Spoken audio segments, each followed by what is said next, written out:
Hello मित्रांनो, पुन्हा एकदा एका नवीन योजनेमध्ये तुमचं सर्वांचं स्वागत आहे. आपल्याला या व्हिडिओ सीरीजमध्ये गव्हर्नमेंटच्या प्रत्येक योजना रोज बघायच्यात, एक योजना 10 ते 15 मिनिटात.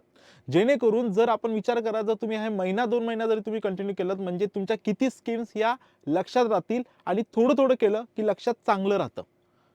आणि रोज जर केलं तर मग थेंबे थेंबे तळे साचं, मी तुम्हाला नेहमी म्हणतोच, बरोबर आहे. सो आज आपल्याला बघायचं आहे प्रधानमंत्री स्वनिधी योजना. सो पीएम स्वनिधी योजनेबद्दल आपल्याला बघायचं आहे. प्रधानमंत्री स्वनिधी योजना नक्की काय आहे ती. सो या प्रधानमंत्री स्वनिधी योजनेमध्ये पहिल्यांदा लक्षात ठेवा ह्याची सुरुवात कधी झाली होती. या प्रधानमंत्री स्वनिधीची योजना सुरुवाती 1 जून 2020 पासून ही सुरुवात झाली होती. प्रधानमंत्री स्वनिधी योजना, ठीक आहे. आता ह्या योजनेमध्ये लक्षामध्ये, आणि ही कोणी चालू केली? Obviously prime minister Narendra Modi यांनी ही स्वनिधी योजना चालू केली. कळलं? या स्वनिधी योजनेमध्ये आपल्याला काय काय मिळतं ते बघू आपण. केंद्र सरकारने देशातील सुमारे 50 लाख फेरीवाल्यांना, किती? यस, लक्षात ठेवा ही फेरीवाल्यांसाठी आहे. त्यामुळे 50 लाख फेरीवाले, लक्षात ठेवा याचे बेनिफिशियरी आहेत 50 लाख फेरीवाले. सो ही योजना जी आहे ही फेरीवाल्यांसाठी आहे. तुम्हाला इमेज मधून पण दिसेल, बरोबर आहे. तुम्हाला इमेज मधून पण तुमच्या लक्षात येईल की ही जी योजना आहे ही स्पेसिफिकली फेरीवाल्यांसाठी ची योजना आहे. आलं लक्षामध्ये? जे अनऑर्गनाइज सेक्टरमध्ये येतात, कुठे येतात? अनऑर्गनाइज सेक्टरमध्ये जे येतात त्यांना कव्हर करण्यासाठी, त्यांना मदत करण्यासाठी ही योजना आहे. आलं लक्षामध्ये? त्या अनऑर्गनाइज सेक्टरमध्ये पण जर स्पेसिफिक गेलो तर 1 जून 2020 ला नरेंद्र मोदी प्राईम मिनिस्टर यांनी, कळलं, ही जी योजना आहे त्याच्यामध्ये कोण झाले? 50 लाख फेरीवाले. काय म्हटलं मी तुम्हाला? 50 लाख फेरीवाल्यांना त्याच्यामुळे काय झाला? मदत झाली आहे, बरोबर आहे. सर लक्षात ठेवा, पहिले कीवर्ड लक्षात ठेवा. 50 लाख फेरीवाले हा एक कीवर्ड लक्षात ठेवा, बरोबर आहे. ह्याचा फेरीवाले ह्याच्यापेक्षा जास्त जे रजिस्टर्ड आहेत ते प्लस मी लिहितोय, बरोबर आहे.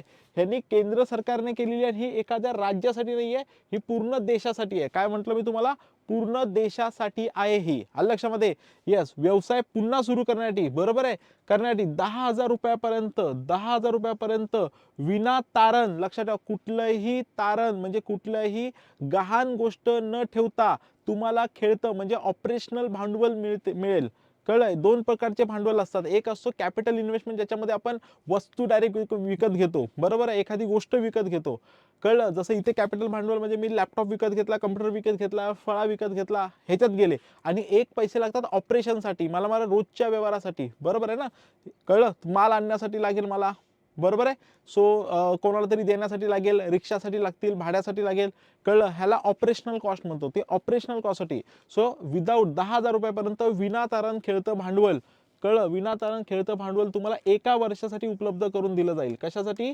Up to the 1 year. कळलं? 1 इयरसाठी तुम्हाला हे दिलं जाईल. कळलं? कुठल्याही कशाशिवाय, कळलं, तुम्हाला काही तारण ठेवायची गरज नाहीये. आलं लक्षामध्ये? आणि तुम्ही पीएम स्वनिधी योजना चालू करू शकता. पीएम स्वनिधी योजनेमधून तुम्हाला ही मदत मिळू शकते. हे सगळ्यात महत्त्वाचं लक्षात ठेवा. उत्तम परतफेड करण्याच्या वृत्तीला प्रोत्साहन म्हणून 7% प्रति वार्षिक दराने व्याज अनुदान, बरोबर, अनुदान दिलं जाईल. 7% प्रति, बरं, वार्षिक दराने व्याजाला अनुदान दिलं जाईल. काय दिलं जाईल? जे काही व्याज असेल त्याच्या रिलेटेड अनुदान दिलं जाईल. म्हणजे तेही तुमच्या खिशातनं डायरेक्टली जाणार नाहीये. आलं लक्षामध्ये? पण वेळेत पैसे पूर्ण करायचे. जर वेळेत पैसे पूर्ण केले तर इंटरेस्ट पण तुम्हाला सबसिडाइज होऊ शकतो. कळलं? सो वेळेत पैसे पूर्ण करणं हे महत्त्वाचं आहे. डिजिटल व्यवहाराला प्रोत्साहन म्हणून प्रतिवर्ष 1200 रुपयापर्यंत कॅशबॅक देण्यात येईल. कळलं? जर तुम्ही सगळे पेमेंट ऑनलाईन करत असाल तर तुम्हाला 1200 रुपयापर्यंत ह्यामध्ये कॅशबॅक मिळू शकतो. कळलं? म्हणून त्यांनी फेरीवाल्यांना सांगितलं तुम्ही ऑनलाईन पेमेंट ॲक्सेप्ट करा. कळलं तुम्हाला? काय म्हटलं? येस, म्हणजे जे फेरीवाले त्यांना पण सांगितलं ते कार्ड जे आपण लावतो ना, हां, ते लावा. म्हणजे छोट्या व्यवहारांना सुद्धा काय होईल? ऑनलाईन ट्रान्झॅक्शन चालू होतील, बरोबर आहे ना. नाही तर फेरीवाल्यांच्या नाही नाही हम लोग का छोटा धंदा है, हम लोग क्या करेंगे अभी, वो ठीक आहे, वो कॅश दे दो वगैरे. मग त्यांना प्रोत्साहन देण्यासाठी, कळलं, की तुम्ही कॅशमध्ये व्यवहार करू नका, तुम्ही सुद्धा बँकिंगला कनेक्ट व्हा, आपल्या या मेन फ्लोला कनेक्ट व्हा. आणि त्यामुळे तो पैसा पण मार्केटमध्ये व्यवस्थित ऑर्गनाइज रीतीने फिरेल. बँकांना आणि सरकारला पण कळेल की किती मार्केटमध्ये ॲक्च्युली पैसा फिरतोय, रिटेलमध्ये पण किती पैसा फिरतोय, बरोबर आहे, एकदम छोट्याशा गोष्टींमध्ये पण किती पैसा फिरतोय हे कळायला पण मदत होईल. त्याचा पुढे फायदा प्लॅनिंगमध्ये वगैरे पण येतो. कळलं? आणि त्याच्यामुळे त्यांनी सांगितलं, आणि ऑब्व्हियसली नोटा वगैरे पण खराब होतात, असे अनेक कारण आहेत. सो त्यामुळे त्यांनी सांगितलं की तुम्हाला कॅशबॅक मिळेल जर तुम्ही ऑनलाईन व्यवहाराला दिलं, तर ऑनलाईन पेमेंट केलं किंवा ऑनलाईन पेमेंट स्वीकारलं तर आम्ही 1200 रुपयापर्यंत कॅशबॅक देऊ. कळलं, म्हणून तुम्हाला फेरीवाल्यांकडे पण दिसतं आहे की नाही, है ना. सो असं लक्षात ठेवा, बरोबर आहे. सो छोटे व्यावसायिक आणि हा बेसिकली कळलं. सो हे फेरीवाल्यांना तर आहेच, पण त्या व्यतिरिक्त ह्याच्यामध्ये कोणाकोणाला आहेत, हे छोटे व्यावसायिक आहेत, है ना, छोटे व्यापारी आहेत, बरं, छोटे विक्रेते आहेत, है ना, आणि फेरीवाले आहेत. कळलं, ह्या लोकांना सरकारकडून 10,000 रुपयाचा आर्थिक कर्ज, साधारण हे कर्ज आहे, लक्षात ठेवा लक्षामध्ये. सो आर्थिक कर्ज दिलेलं आहे, कळलं, ज्याच्यामध्ये विनातारण कर्ज आहे, आणि जर तुम्ही वेळेत पैसे पूर्ण परत दिलेत तर तुम्हाला सबसिडाईज मिळेल इंटरेस्टवरती पण, कळलं. येस, आणि जर तुम्ही ऑनलाईन पेमेंटला हे केलं तर 1200 रुपयापर्यंत कॅशबॅक मिळेल तुम्हाला. सो लक्षात आलं. येस, स्वनिधी, स्वतःचा निधी असा आहे ते. त्याच्यानंतर पुढचं घ्या, पंतप्रधान स्वनिधी योजनेमध्ये लाभ काय आहे. पंतप्रधान स्वनिधी योजनेअंतर्गत छोट्या व्यापाऱ्यांना सरकारकडून 10,000 रुपयापर्यंत कर्ज दिलं जातं. किती किती कर्ज दिलं जातं. येस, बरोबर आहे, 10,000 रुपयापर्यंत कर्ज दिलं जाणार आहे. लक्षामध्ये हा सगळ्यात इम्पॉर्टंट लक्षात ठेवा. हे जे काही महत्त्वाचे पॉईंट सांगतोय ते लक्षात ठेवा. 10,000 रुपयापर्यंत कर्ज, कळत. त्याच्यानंतर हमी देण्याची गरज नाही, बरोबर आहे, कोणत्याही, है ना, बरोबर आहे, हमी देण्याची गरज नाहीये. नंतर सहज हप्त्यांमध्ये, है ना, सरकारला सहज हप्त्यांमध्ये परतफेड करू शकतात तुम्हाला हवे तसे, पण किती, 1 वर्षाच्या आत सहज हप्त्यांमध्ये द्यायचं तुम्ही, बरोबर आहे. 1 वर्षात म्हणजे महिन्याला तुम्ही 1000 द्या, 500 रुपये द्या, 1000, 1500, 1000, 1500 दिलं तरी होतंय ना ते 10,000 रुपये. बरं, 700 आहे ना, कळलं ना, 1000 रुपये जरी बाजूला काढले बिझनेसमधून तरी होऊन जाणार तुम्हाला, बरोबर आहे. याशिवाय कर्जावर व्याज, वर्षभर व्याज देखील कमी आकारले जाईल, वर्षभर व्याज कमी देखील आकारले जाईल. सरकारने अद्याप व्याज दराला माहिती दिली नाही, पण हा व्याज दर खूप कमी आहे. बरं, पीएम स्वनिधी योजना कर्जाच्या अंतर्गत कर्जाची रक्कम वेळेपूर्वी परत करण्याला 60% वार्षिक अनुदान, कळलं.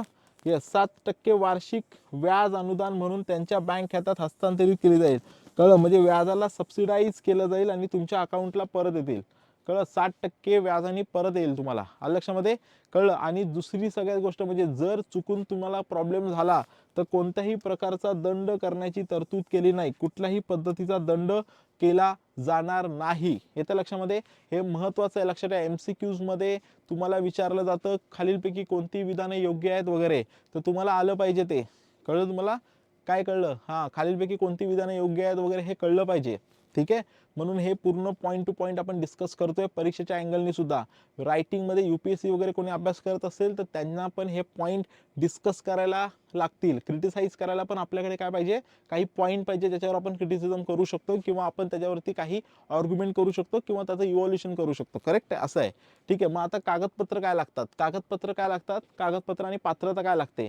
सो पहिली गोष्ट म्हणजे भारताचा रहिवासी असायला पाहिजे, आधार कार्ड लागणार आहे, आधार कार्ड नसेल तर मतदार वोटिंग कार्ड लागणार आहे, बरोबर. मोबाईल नंबर लागणार आहे जो रजिस्टर्ड असेल बँक खात्याला, बरं, मोबाईल नंबर रजिस्टर्ड असेल बँक खात्याला, लक्षामध्ये, बँक खात्याला रजिस्टर्ड असलेलं, बरोबर आहे. पासबुक पाहिजे तुमच्याकडे, है ना, बँक खाता आणि पासबुक, आहे ना. पासबुक म्हणजे बँक खाता असल्याशिवाय पासबुक कसं मिळणार, बरोबर. आणि पासपोर्ट आकाराचा फोटो, कळलं, हे इम्पॉर्टंट पाहिजे, कळलं. फक्त छोट्या आहे ना, लक्षामध्ये, देशातील फक्त छोट्या पथ विक्रेत्यांना पात्र मानले जाईल, मोठा बिझनेसवाला जाऊ शकत नाही, कळलं. छोटे व्यापारी, छोटे रस्त्यावर विकणारे वगैरे आहेत तेच जाऊ शकतात, कळते तुम्हाला, लक्षामध्ये लिहिले. रेहडी पट्टी वालों को 10,000 रुपये, बरोबर आहे. येस, अशा पद्धतीने येते, कळलं तुम्हाला. हा, हे विसरू नका, कागदपत्र आणि पात्रता दिलेली आहे मी तुम्हाला. पुढे, बरोबर आहे. हा, कोण कोण पात्र आहे तर सलून दुकानं, चप्पल शिवणारे, पाण्याचे दुकानं, पानपट्टी चालक, कपडे धुण्याचे दुकान, धोबी, भाजीपाला विकणारे, फळ विक्रेते, ready to eat street food, चहाचा ठेला, ब्रेड भजी अंडी विकणारे, फेरीवाले, बरोबर आहे. म्हणजे ज्यांना हा माल विकत घ्यायला ॲटलीस्ट 10,000 जर मिळाले तर 10,000 मी माझा मिनिमम माल विकत घेऊ शकतो. आता माल 10,000चा माणूसाने विकत घेतला कुठून तरी, बरोबर आहे, तो ॲटलीस्ट तो काय करेल, 10,000 माल विकत घेतला तर त्यातून 12-13 हजार रुपये तर कमवेल की नाही, बरोबर आहे की नाही. मग परत ते 10,000 रुपये परत माल आणला, दुसरा आणला, बरोबर आहे.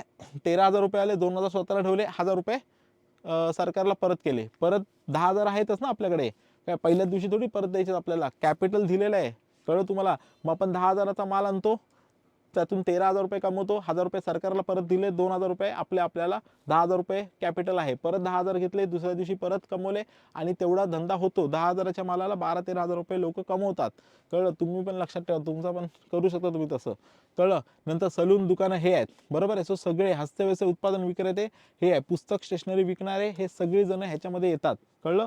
येस, सो कळलं कोण कोण पात्र आहेत ते तुम्हाला सांगितलं.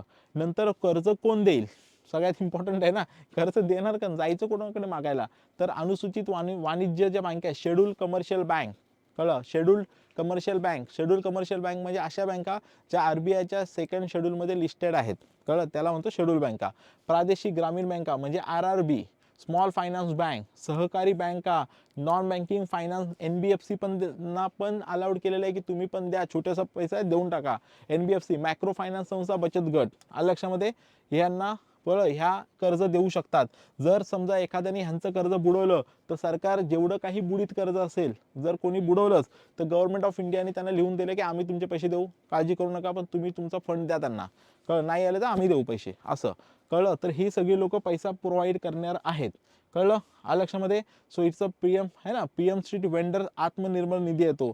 स्वनिधीचा फुल फॉर्म लक्षात ठेवा, स्वनिधीचा फुल फॉर्म, कळलं, सगळ्यांनी लक्षात ठेवा. स्वनिधीचा मित्रांनो फुल फॉर्म काय आहे, कळलं. ह्या स्वनिधी आहे ना, स्वनिधी, या स्वनिधीचा फुल फॉर्म लक्षात ठेवा. काय आहे फुल फॉर्म, बरोबर आहे. स्वनिधीचा फुल फॉर्म आहे, स्वनिधीचा फुल फॉर्म आहे स्ट्रीट, कळलं, स्ट्रीट, बरोबर आहे. अजून जरा फॉन्ट कमी करतो मी, बरोबर आहे. बघा स्वनिधीचा फुल फॉर्म लक्षात ठेवा, स्ट्रीट, बरोबर. वेंडर्स, वेंडर्स, कळलं. आत्मनिर्भर, सांगितलं ना गव्हर्नमेंटनी, स्वतः बघा, आत्मनिर्भर, कळलं, आत्मनिर्भर, कळलं, आत्मनिर्भर निधी, कळलं, आत्मनिर्भर निधी, बरोबर आहे. याला नाव काय आहे, PM स्वनिधी, कळलं. सो हा जो स्वनिधी आहे याचा फुल फॉर्म लक्षात ठेवा, स्ट्रीट वेंडर्स आत्मनिर्भर निधी, हा त्याचा फुल फॉर्म आहे, कळते तुम्हाला. Yes, good one. त्याच्यानंतर पुढे जाऊया.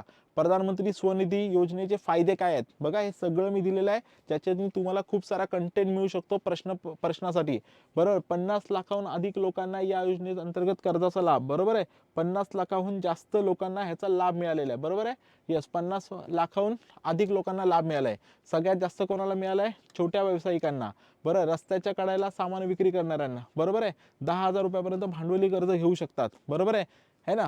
कर्ज घेतल्या वेळेपूर्वीत केलं तर केंद्र सरकार अनुदान देणार तुम्हाला, बरोबर. हे सगळं जर तुम्हाला हवं असेल, आलं लक्षामध्ये, कळलं. आता अर्ज कसा करायचा तुम्हाला सांगितलंय. जर अर्ज करायचा असेल, बरोबर आहे, तर तुम्हाला ह्या साईटवर जायचं, बरं, PM स्वनिधी MOE, बरं, ह्या साईटवर जा, किंवा तुम्ही बँकेतून तुम्हाला अर्ज मिळू शकतो. या दोन पद्धतीने तुम्हाला काय मिळेल, कळलं, आलं लक्षात. हे आणि ह्याचा बॅकग्राऊंड लक्षात ठेवा. तुम्हाला 10,000 रुपये कर्ज का दिले, कोरोनामध्ये ज्यांचे धंदे बसले, एकही रुपया आता हातात नाहीये, त्यांना परत लोन काढून कोण देणार पैसे, म्हणून त्यांना कोरोनाच्या पार्श्वभूमीवरती पुन्हा मार्केटला, इकॉनॉमीला चालना देण्यासाठी, कळलं, ही स्वनिधी योजना अत्यंत महत्त्वाची आहे. कारण जेव्हा लोकल मार्केट चालतं तेव्हा देश चालतो, लक्षात ठेवा, आलं लक्षामध्ये. यस, आणि त्याचा हे आपण केलेलं आहे, ठीक आहे. सो निष्कर्ष काय की ही महामारीच्या काळात कामगार वर्गासाठी सर्वात फायदेशीर योजनांपैकी एक आहे. रस्त्यावरील विक्रेत्यांना या योजनेचा खूप फायदा झाला आणि त्यांना कॅशबॅक मिळेल. सो PM स्वनिधी योजना ही अशा पद्धतीने आहे ज्याचा सगळ्यात जास्त फायदा आपल्याला होऊ शकतो, ठीक आहे. सो आय होप की तुम्हाला हे जे आहे पॉईंट हे कळले असतील. जर तुम्हाला ह्याची PDF किंवा तुम्हाला PPT तुम्हाला हवी असेल तर तुम्ही काय करा, मला समीर सर टेक्स्टबुक या टेलिग्राम चॅनलवरती काय करा, मला पिंग करा. मी तुम्हाला ह्याची जी PDF आहे, PPT आहे, ती तुम्हाला मी नक्की तुमच्याबरोबर शेअर करेन. आणि कुठलाही डाऊट असेल, काही डिस्कस करायचं असेल तर दिलेल्या कमेंट बॉक्समध्ये तुम्ही माझ्याशी कमेंट करू शकता किंवा टेलिग्रामला मला डाऊट विचारू शकता. So thank you so much thank you so much. व्हिडिओला लाईक, शेअर आणि सबस्क्राईब करायला विसरू नका. आणि असेच व्हिडिओ बघायचे असेल तर बेल आयकॉन दाबायला पण विसरू नका, आलं लक्षात. चला लवकर सबस्क्राईब करा आणि बेल आयकॉन दाबा, लाईक आणि शेअर पण.